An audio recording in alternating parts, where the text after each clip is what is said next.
নমস্কার বন্ধুরা, গল্প দিদির আসরে আপনাদের সকলকে আরও একবার স্বাগত। আশা করি আপনারা সকলে সুস্থ আছেন এবং ভালো আছেন। বন্ধুরা, গল্প দিদির আসরের আজকের নিবেদন রবীন্দ্রনাথ ঠাকুরের একটি ছোট্ট গল্প, এক রাত্রি।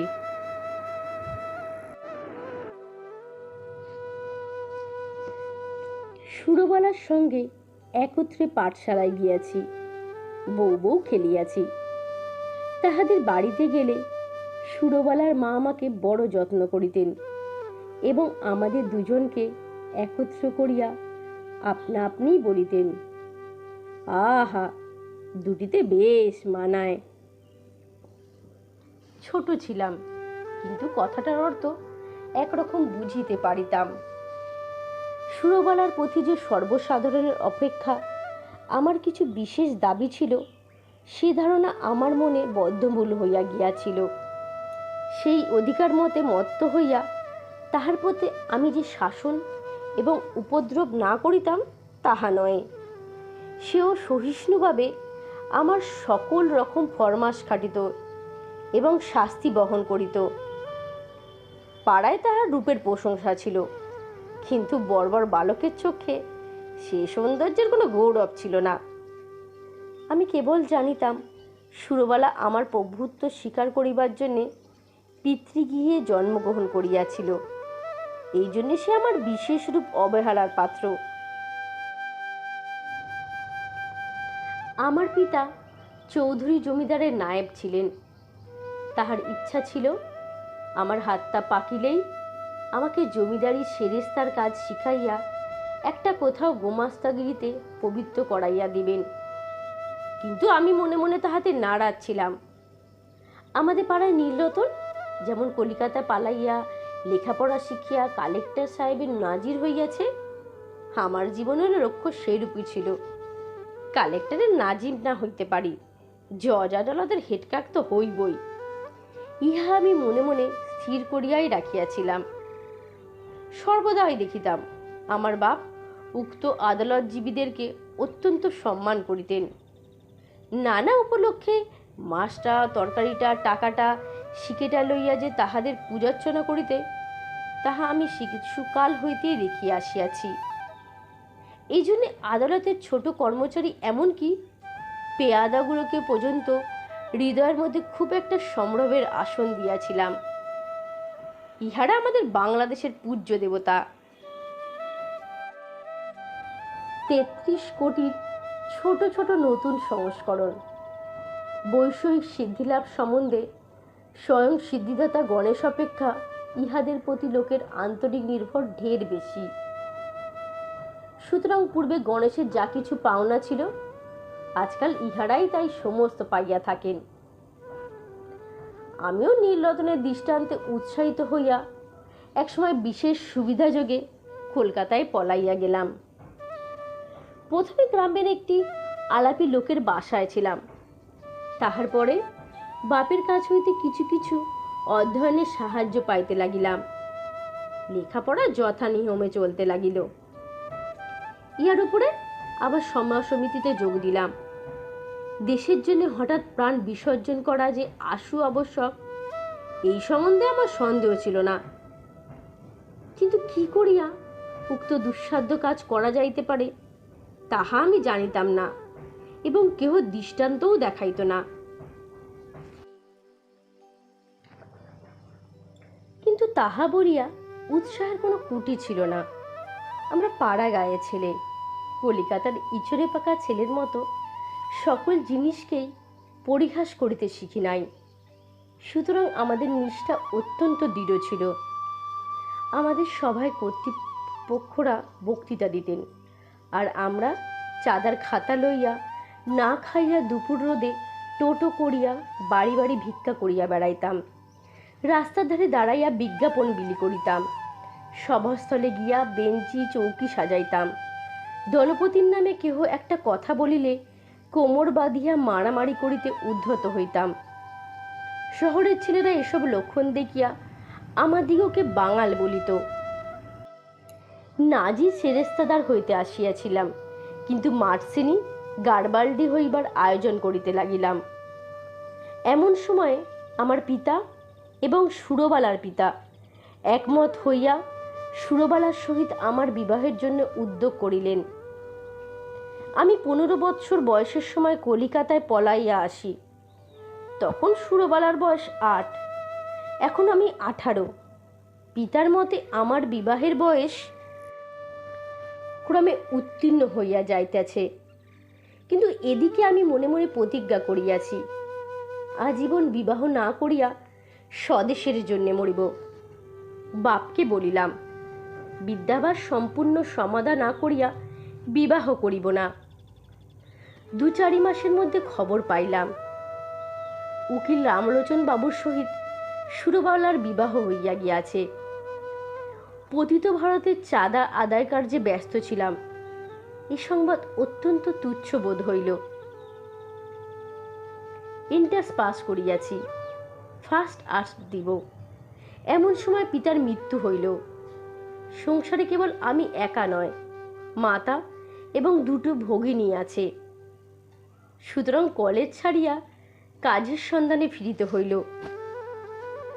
বহু চেষ্টায় নোয়াখালী বিভাগের একটি ছোট্ট শহরে এন্টার স্কুলের সেকেন্ড মাস্টারি পদ প্রাপ্ত হইলাম। মনে করিলাম আমার উপযুক্ত কাজ পাইয়াছি।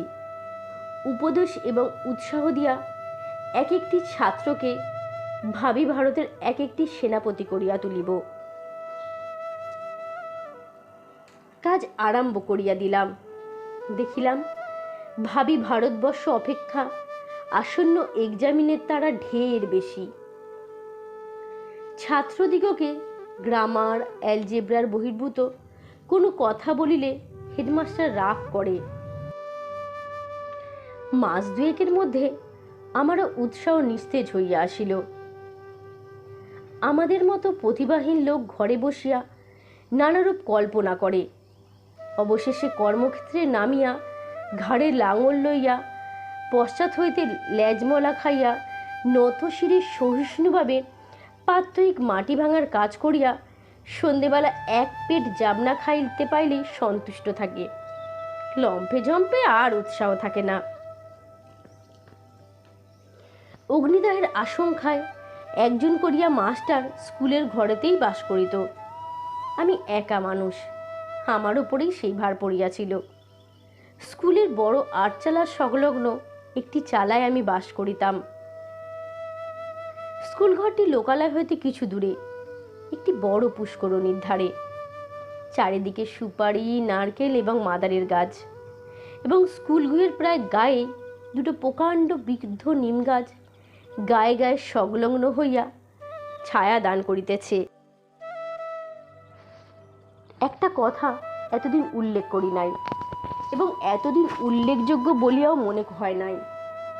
এখানকার সরকারি উকিল রামলোচন রায়ের বাসা আমাদের স্কুলের ঘরের অনতি দূরে, এবং তাহার সঙ্গে তাহার স্ত্রী, ওই আমার বাল্যসখী সুরবালা, সেও ছিল, তাহা আমার জানা। রামলোচন বাবুর সঙ্গে আমার আলাপ হইল। সুরবালার সহিত বাল্যকালে আমার জানাশোনা ছিল, তাহা রামলোচন বাবু জানিতেন কিনা তা আমি জানি না। আমিও নতুন পরিচয়ে সে সম্বন্ধে কোনো কথা বলা সঙ্গত বোধ করিলাম না, এবং সুরবালা যে কোনো কালে আমার জীবনের সঙ্গে কোনো রূপে জড়িত ছিল সে কথা আমার ভালো করিয়া মনে উদয় হইল না। একদিন ছুটির দিনে রামলোচন বাবুর বাসায় তাহার সহিত সাক্ষাৎ করিতে গিয়াছি। মনে নাই কি বিষয়ে আলোচনা হইতেছিল, বোধ করি বর্তমান ভারতবর্ষের দুরবস্থার সম্বন্ধে। তিনি যে সেই জন্যে বিশেষ চিন্তিত ছিলেন তাহা নয়, কিন্তু বিষয়টা এমন যে তামাক টানিতে টানিতে এই সম্বন্ধে ঘণ্টা 1.5 অনর্গল শখের দুঃখ করা যাইতে পারে। এমন সময় পাশের ঘরে অত্যন্ত মৃদু একটু চুরির টুংটাং, কাপড়ের খসখস এবং পায়ের একটুখানি শব্দ শুনিতে পাইলাম। বেশ বুঝিতে পারিলাম জানলার ফাঁক দিয়া কোনো কৌতুকপূর্ণ নেত্র আমাকেই দেখিতেছে। তৎক্ষণাৎ 2খানি চোখ আমার মনে পড়িয়া গেল। বিশ্বাস, সরলতা এবং শৈশব প্রীতিতে ঢলঢল 2খানি বড় বড় কালো চোখ, কালো কালো তারা, ঘন কৃষ্ণ পল্লব, স্ত্রীর স্নিগ্ধ দৃষ্টি। সহসা হৃৎপিণ্ডে কে যেন একটা কঠিন মুষ্টির দ্বারা চাপিয়া ধরিল এবং বেদনায় ভেতরটা টনটন করিয়া উঠিল। বাসায় ফিরিয়া আসিলাম, কিন্তু সেই ব্যথা লাগিয়া রইল। লিখি পড়ি যাহা করি কিছুতেই মনের ভাব দূর হয় না। মনটা সহসা একটা বৃহৎ বোঝার মতো বুকের শিরা ধরিয়া দুলিতে লাগিল। সন্ধ্যাবেলায় একটু স্থির হইয়া ভাবিতে বসিলাম, এমনটা হইল কেন? মনের মধ্যে উত্তর আসিল, তোমার সে সুরবালা কোথায় গেল? আমি প্রত্যুত্তরে বলিলাম, আমি তো তাহাকে ইচ্ছা করিয়াই ছাড়িয়া দিয়াছি, সে কি চিরকাল আমার জন্য বসিয়া থাকিবে? মনের ভেতরে কে বলিল, তখন যাহাকে ইচ্ছা করিলেই পাইতে পারিতে, এখন মাথা খুঁড়িয়া মরিলেও তাহাকে একবারও চক্ষে দেখিবার অধিকারটুকু পাইবে না। সেই শৈশবের সুরবালা তোমার যতই কাছে থাকুক, তাহার চুরির শব্দ যতই শুনিতে পাও, তাহার মাথা ঘষার গন্ধ অনুভব করো, কিন্তু মাঝখানে বরাবর একখানি করিয়া দেয়াল থাকিবে। আমি বলিলাম, তা থাক না, সুরবালা আমার কে? উত্তর আসিল, সুরবালা আজ তোমার কেহ নয়, কিন্তু সুরবালা তোমার কি না হতে পারিত? সে কথা সত্য, সুরবালা আমার কি না হতে পারিত। আমার সবচেয়ে অন্তরঙ্গ, আমার সবচেয়ে নিকটবর্তী, আমার জীবনের সমস্ত সুখ দুঃখ ভাগিনী হইতে পারিত। সে আজ এত দূর, এত পর, আজ তাহাকে দেখা নিষেধ, তাহার সঙ্গে কথা কওয়া দোষ, তাহার বিষয়ে চিন্তা করাও পাপ। আর একটা রামলোচন, কোথাও কিছু নাই, হঠাৎ এসিয়া উপস্থিত, কেবল গোটা দুয়েক মুখস্থ মন্ত্র পড়িয়াই সুরবালাকে পৃথিবীর আর সকলের নিকট হইতে এক মুহূর্তে ছো মারিয়া লইয়া গেল। আমি মানব সমাজে নতুন নীতি প্রচার করিতে বসি নাই, সমাজ ভাঙিতে আসি নাই, বন্ধন ছিঁড়িতেও চাই না। আমি আমার মনের প্রকৃত ভাবটা ব্যক্ত করিতেছি মাত্র। আপন মনে যে সকল ভাব উদয় হয়, তাহার কি সবই বিবেচনা সঙ্গত? রামলোচনের গৃহবৃত্তির আড়ালে যে সুরবালা বিরাজ করিতেছে, সে কি রামলোচনের অপেক্ষা বেশি করিয়া আমার? এ কথা আমি কিছুতেই মন হইতে তাড়াইতে পারিতেছিলাম না।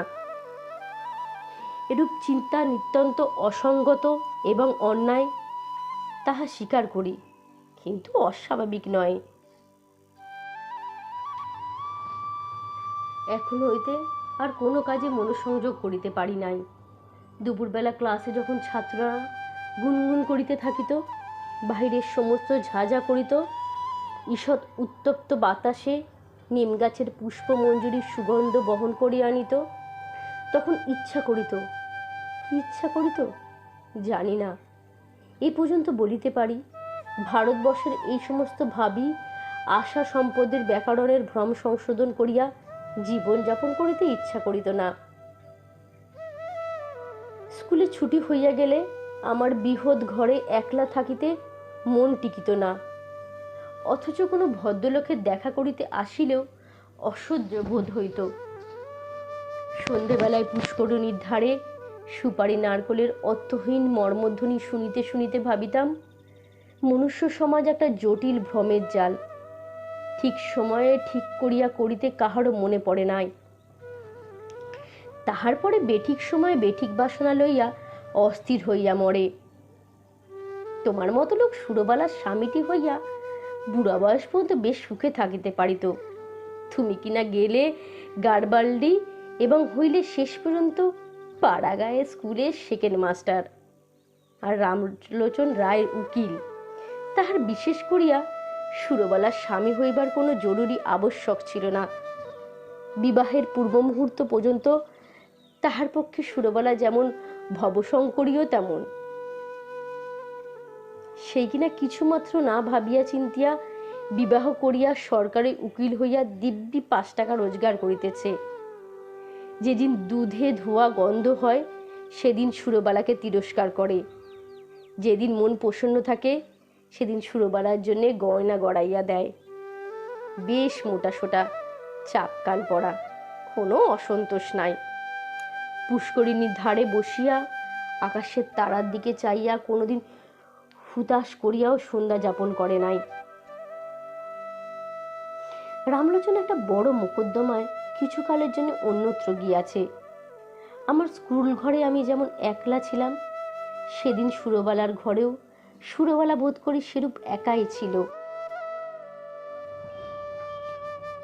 মনে আছে, সেদিন সোমবার সকাল হইতেই আকাশ মেঘাচ্ছন্ন হইয়া আছে। বেলা 10টা হইতে টিপ টিপ করিয়া বৃষ্টি পড়িতে আরম্ভ করিল। আকাশের ভাবাগতিক দেখিয়া হেডমাস্টার সকাল সকাল স্কুলে ছুটি দিলেন। খণ্ড খণ্ড কালো মেঘ যেন একটা কি মহা আয়োজনে সমস্ত দিন আকাশময় আনাগোনা করিয়া বেড়াইতে লাগিল। তাহার পরদিন বিকেলের দিকে মুষলধারে বৃষ্টি এবং সঙ্গে সঙ্গে ঝড় আরম্ভ হইল। যত রাত্রি হইতে লাগিল বৃষ্টি এবং ঝড়ের বেগ বাড়িয়া চলিল। প্রথম পূর্ব হইতে বাতাস বইতেছিল, ক্রমে উত্তর এবং উত্তর পূর্ব দিয়া বহিতে লাগিল। এই রাত্রে ঘুমাইবার চেষ্টা করা বৃথা মনে করিলাম। এই দুর্যোগে সুরবালার ঘরে একলা আছে। আমাদের স্কুলঘর তাহাদের ঘরের অপেক্ষা অনেক মজবুত। কতবার মনে করিলাম তাহাকে স্কুল ঘরে ডাকিয়া আনিয়া আমি পুষ্করিণীর পাড়ে রাত্রি যাপন করিব, কিন্তু কিছুতেই মন স্থির করিয়া উঠিতে পারিলাম না। রাত্রি যখন 1টা-1:30 হইবে, হঠাৎ বানের ডাক শোনা গেল।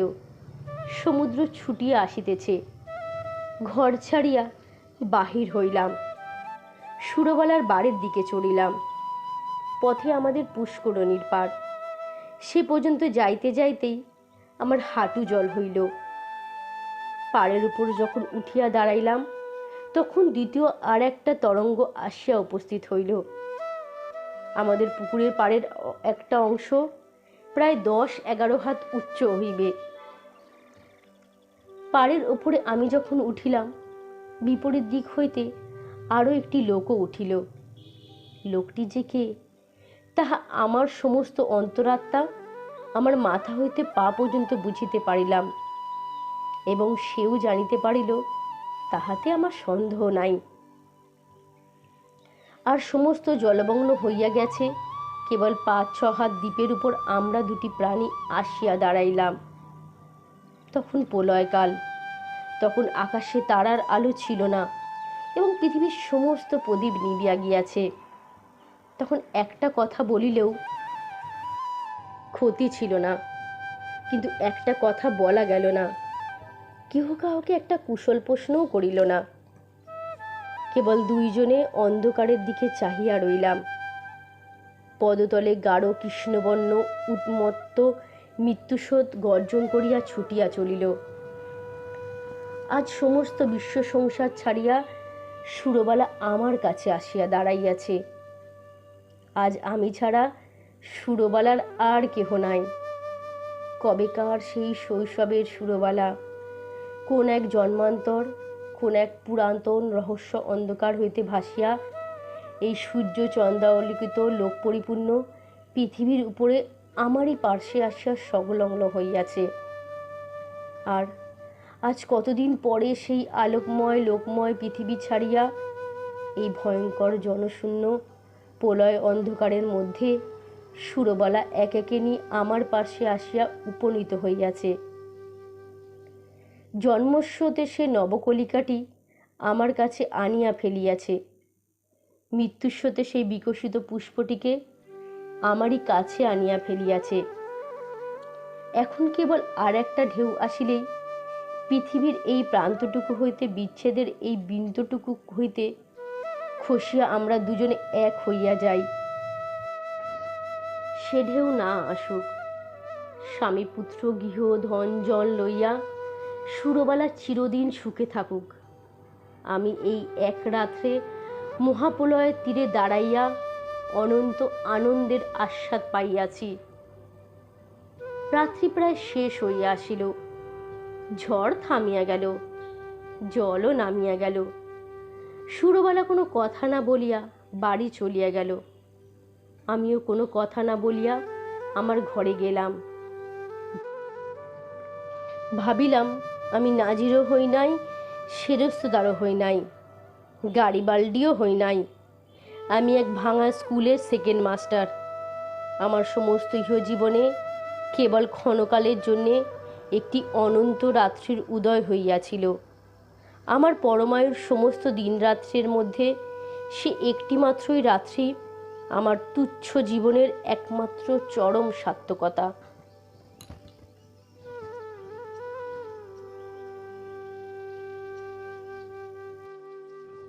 বন্ধুরা, শেষ হলো আজকের গল্প পাঠ।